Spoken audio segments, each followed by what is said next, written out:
행복한 전도의 삶 TV 예를 청년전도왕 최병호입니다. 반갑습니다. 구독자분들께서 여쭈어보시고 많은 교회에서 저에게 강의 섭외를 요청하실 때마다 특히 예수님을 믿지 않으시는 부모님 전도를 어떻게 하면 좋은지 꼭 여쭈어보셨습니다. 그래서 오늘은 부모님이 예수님을 믿고 구원받으실 수 있도록 돕는 방법을 나누어 보려고 합니다.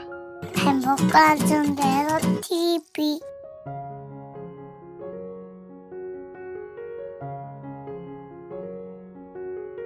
저는 지금 학교 방학을 맞아 부산에 내려와 있습니다. 특히 부산 부모님 댁에 있으면서 어머님 신앙의 깊이가 더해지시도록 도와드리고 아버님이 진짜 예수님을 인격적으로 만나시길 기도하며 도와드리고자 합니다. 제가 이렇게 하는 방법이 꼭 정답이라고 말씀드리는 것은 아닙니다. 보시고 저 방법은 참 좋다, 진짜 괜찮네 라고 생각이 든 방법이 있다면 여러분 각자의 상황과 환경에 맞게 잘 적용하셔서 한번 실천해 보시면 좋을 것 같습니다. 제가 하는 방법은 다음과 같습니다. 첫 번째는 아버님이 예수님을 인격적으로 영접하시고 어머님의 신앙이 깊어지시길 하나님께 매일 새벽마다 기도드리는 것입니다. 두 번째는 서울에 있으면서 새벽기도 후 아버님 어머니께 문화 인사 전화를 드리는 것입니다. 그리고 통화 끝나기 전 아버님 어머니께서 말씀 한 구절 꼭 읽어주시도록 부탁한 후 통화를 마무리합니다. 다른 이로서는 구원을 받을 수 없나니 천하 사람 중에 구원을 받을 만한 다른 이름을 우리에게 주신 일이 없음이라 하였더라. 사도행전 4장 12절 말씀. 아멘. 그래. 아멘. 사랑합니다. 감사합니다. 아버지. 착실해라이. 네, 아버지 감사합니다. 존경합니다. 네. 영접하는 자, 그 이름을 믿는 자들에게는 하나님의 자녀가 되는 권력을 주셨습니다. 권세를.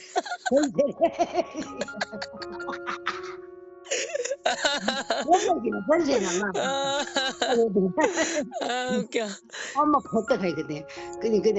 그다음 또 그거 뭐시고.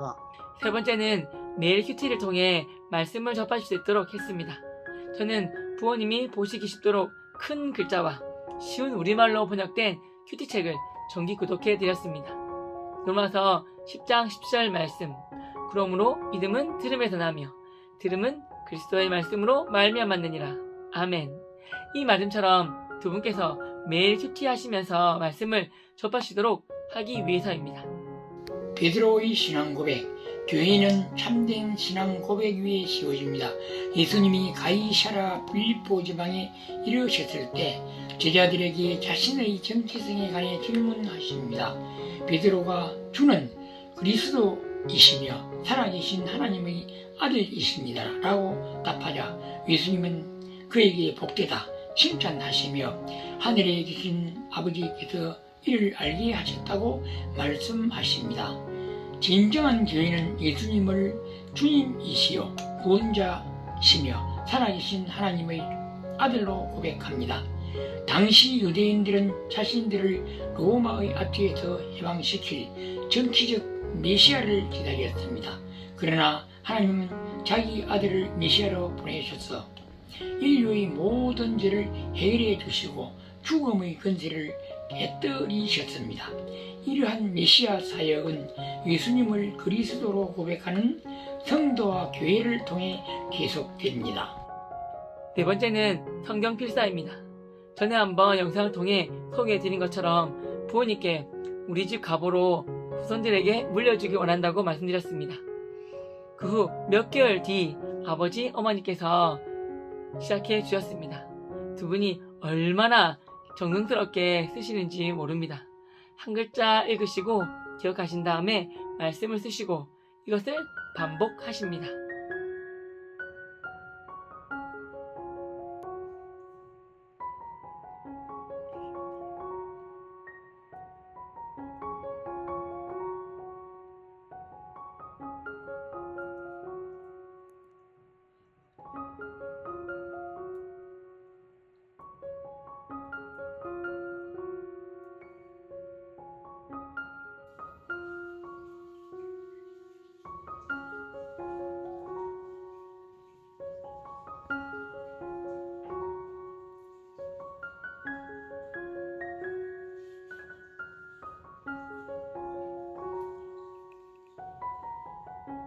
다섯 번째는 두 분이 같이 보혈 찬송을 항상 들으시며 함께 부르실 수 있도록 보혈 찬송 CD와 CD 플레이어를 준비해 드렸습니다.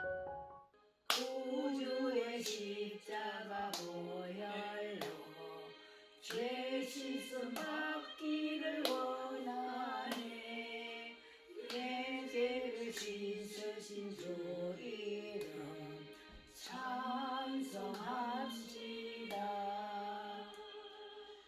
여섯 번째는 아버지 방을 말씀으로 도배해서 자나 깨나 말씀을 보고 읽으시도록 해드렸습니다.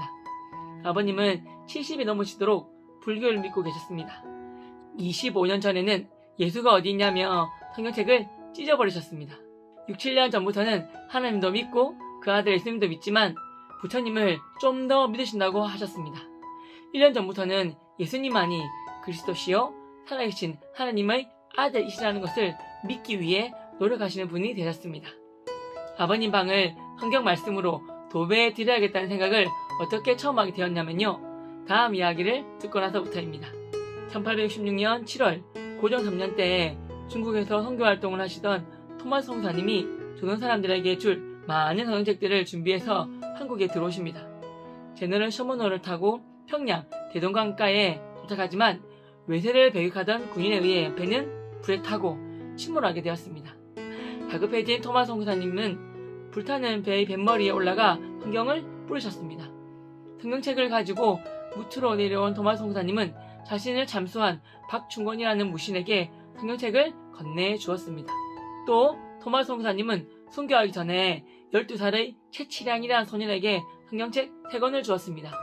겁이 난 최치량은 이것을 당시 평양 영무주사 박영씨에게 건네주었습니다. 그 성경은 한문 성경이었는데요. 당시에는 책이나 종이가 매우 귀한 시절이었기 때문에 박영씨가 성경을 보고 참 좋아했었다고 합니다. 그래서 그는 한문 성경을 찢어서 그 종이로 자기 집 방을 도배한 것입니다. 도배를 하고 보니 아침에 눈을 떠도 성경 말씀이, 밥을 먹을 때도 성경 말씀이, 잘 때 누워서 몸을 이리 뒤척여도 저리 뒤척여도 성경 말씀이 보였던 것입니다. 그래서 도배한 성경을 읽다가 박영식은 예수님을 믿고 구원받게 되었습니다. 토마스 성사님을 참소하기 전 성경을 받은 박충권이라는 무신도 그 뒤 30년의 세월이 흘러 60대 노인이 되었을 때 그동안 성경을 읽고 감명을 받고 있다가 평양에서 선교하고 있던 목사 마페스에게 죄를 고백하고 1899년 세례를 받았습니다. 몇 해 뒤에는 안주교회의 영수가 되어 남은 생애를 기독교 사업에 바쳤다고 합니다. 게다가 더 놀라운 일은 훗날 최치량이 박영식의 집을 구입해 요관으로 사용하였는데요. 선교사 마펫과 그레암 리가 복음을 전하기 위해 평양을 찾아와 최치량의 여관에 머물게 되었습니다. 결국 그의 집이 예배초소로 쓰이게 되었는데 이것이 바로 평양 최초의 교회인 널다리 교회입니다. 널다리 교회는 나중에 이름이 평양 장대현 교회로 바뀌었습니다. 그 장대현 교회에서 1907년 정초에 평양 대부흥운동이 일어났던 것입니다. 참 생각할수록 신기하고 놀라운 하나님의 역사가 아닐 수 없습니다. 저는 이 선교 이야기를 듣고 나서 참도당하기 직전까지 성경을 나누어 주신 토마스 성사님께 아주 큰 감동을 받게 되었습니다. 그 성경책을 받은 박충건 무신도, 최치량이란 어린 소년도, 그 성경책을 받아 방을 도배한 박영수라는 평양 영무주사도 다 예수님을 믿게 된 이야기가 너무나 가슴에 와닿았습니다. 나중에 성경 말씀으로 도배한 집이 널다리 교회를 거쳐 1907년 평양 대부흥의 진원지인 장대현 교회가 되었다니 하나님의 놀라우신 섭리에 감탄밖에 나오지 않았습니다. 여기서 저희 아버지도 자나깨나 성경을 보실 수 있도록 아버님 방을 성경 말씀으로 도배해드려야겠다고 생각한 것입니다. 처음에는 아버지께서 방 전체를 말씀으로 도배한 것을 반대하셨는데요. 막내 아들로서 애기도 부리고 아버님 말씀 잘 들으려고 노력하다 보니 허락해 주셔서 실행에 옮길 수 있었습니다. 제가 아버님 방 벽면을 말씀으로 두르는 모습과 그 말씀을 매일 읽으시는 아버지의 모습을 영상에 담았습니다. 아무쪼록 이 영상을 보시는 모든 구독자님들의 부모님께서 사랑하는 아들아, 딸아, 너를 통해 예수님을 알고 영접해서 하나님을 자녀야 되는 복을 받았구나. 이 세상에서 가장 큰 효자 효녀는 바로 너로구나. 고맙다 아들아 딸아. 이런 말씀을 들으시길 두 손 모아 기도드립니다. 여러분 모두 진심으로 사랑하고 축복합니다. 감사합니다. 아버지, 제가 아버지 방을 하느님 말씀으로 이렇게 도배했는데요. 참 보기 좋으시죠? 아침에 이 말씀 한번, 점심때 한번, 저녁때 한번 3번 꼭 읽어주시고요. 그리고 수시로 읽고 싶으실 때 꼭 말씀들 읽어주세요, 아버지. 알겠다. 아버지 감사합니다. 사랑합니다. 복 있는 사람은 악인들의 꾀를 따르지 아니하며 죄인들의 길에 서지 아니하며 오만한 자들의 자리에 앉지 아니하고 오직 여호와의 율법을 즐거워하여 그의 율법을 주야로 묵상하는도다. 그는 시냇가에 심은 나무가 철을 따라 열매를 맺으며 그 잎사귀가 마르지 아니함 같으니 그가 하는 모든 일이 다 행통하리로다. 시편 1편 말씀. 아멘. 하나님이 세상을 이처럼 사랑하사 독생자를 주셨으니 이는 그를 믿는 자마다 멸망하지 않고 영생을 얻게 하여 하심이라. 요한복음 3장 16절 말씀. 아멘. 내가 산을 향하여 눈을 들리라. 나의 도움이 어디서 올까? 나의 도움은 천지를 지으신 여호와에게서로다. 시편 121편 말씀. 아멘. 나의 반석이시요 구속자이신 여호와여, 내 입의 말과 마음의 묵상이 주의 앞에 연락되기를 원한다이다. 시편 19장 14절 말씀. 아멘. 항상 기뻐하라. 쉬지 말고 기도하라. 범사에 감사하라. 이것이 그리스도 예수 안에서 너희를 향하신 하나님의 뜻이니라. 십자가의 도가 멸망하는 자들에게는 미련한 것이요 구원을 받는 우리에게는 하나님의 능력이라. 고린도전서 1장 18절 말씀. 아멘. 아들이 있는 자에게는 생명이 있고 하나님의 아들이 없는 자에게는 생명이 없느니라.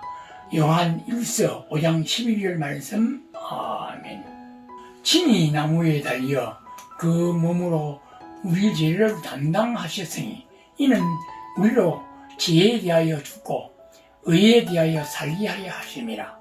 그가 채찍에 맞음으로 너희는 나음을 얻었나니. 베드로전서 2장 24절 말씀. 아멘. 이르되 주 예수를 믿어라.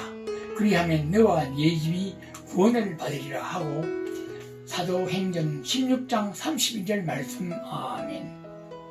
하나님이 세상을 이처럼 사랑하사 독생자를 주셨으니 이는 그를 믿는 자마다 멸망하지 않고 영생을 얻게 하려 하심이라. 요한복음 3장 16절 말씀. 아멘. 영접하는 자 곧 그 이름을 믿는 자들에게는 하나님의 자녀가 되는 권세를 주셨으니 요한복음 1장 12절 말씀. 아멘. 다른 이로서는 구원을 받을 수 없나니 천하 사람 중에 구원을 받을 만한 다른 이름을 우리에게 주신 일이 없음이라 하였더라. 사도행전 4장 11절 말씀. 아멘. 예수께서 이르시되 내가 곧 길이요 진리요 생명이니 나로 말미암지 않고는 아버지께로 올 자가 없느니라. 요한복음 14장 6절 말씀. 아멘. 아들을 낳으리니 이름을 예수라 하라. 이는 그가 자기 백성을 그들의 죄에서 구원할 자이심이라 하니라. 마태복음 1장 21절 말씀. 아멘. 이에 성소 휘장이 위로부터 아래까지 찢어져 둘이 되고 땅이 진동하며 바위가 터지고. 마태복음 26장 51절 말씀. 아멘. 또 어려서부터 성경을 알았나니 성경은 능히 너로 하여금 그리스도 예수 안에 있는 믿음으로 말미암아 구원에 이르는 지혜가 있게 하느니라. 디모데후서 3장 15절 말씀. 아멘.